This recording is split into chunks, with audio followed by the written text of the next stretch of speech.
നമസ്കാരം. സുഭാഷിതം.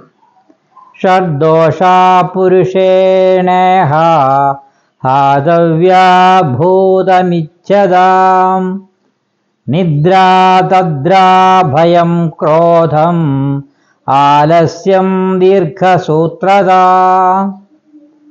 ഐശ്വര്യം ആഗ്രഹിക്കുന്നവർ അവരെന്തൊക്കെയാണ് ഉപേക്ഷിക്കേണ്ടതെന്നുള്ള ഇവിടെ സൂചിപ്പിക്കുകയാണ്.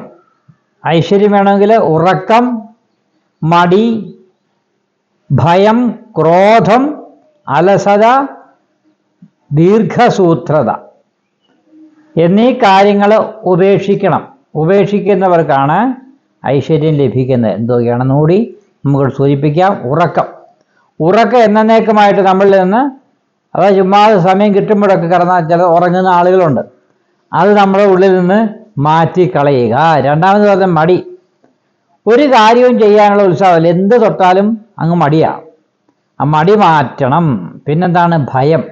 ആവശ്യമില്ലാത്ത ഭയം ഉള്ളിൽ വെച്ചുകൊണ്ട് ഒരു പരിപാടിയും ചെയ്യാൻ പാടില്ല.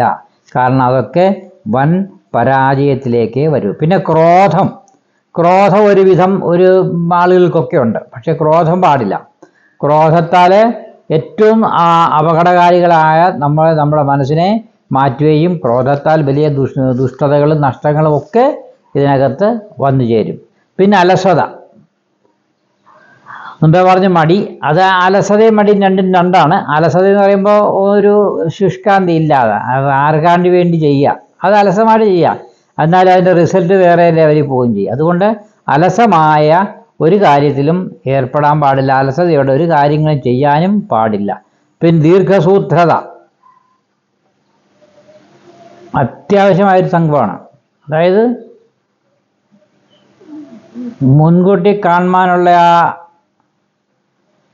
അത് ഇല്ലാതാവരുത്, അതുണ്ടാവണം എന്നാണ് ഇവിടെ പറയുന്നത്. അപ്പോൾ ഇത്രയും കുറേ കാര്യങ്ങൾ നമ്മൾ ത്യജിക്കുകയാണെങ്കിൽ, അപ്പം ദീർഘമായ ഏതെങ്കിലും കാര്യത്തിന് ഒരു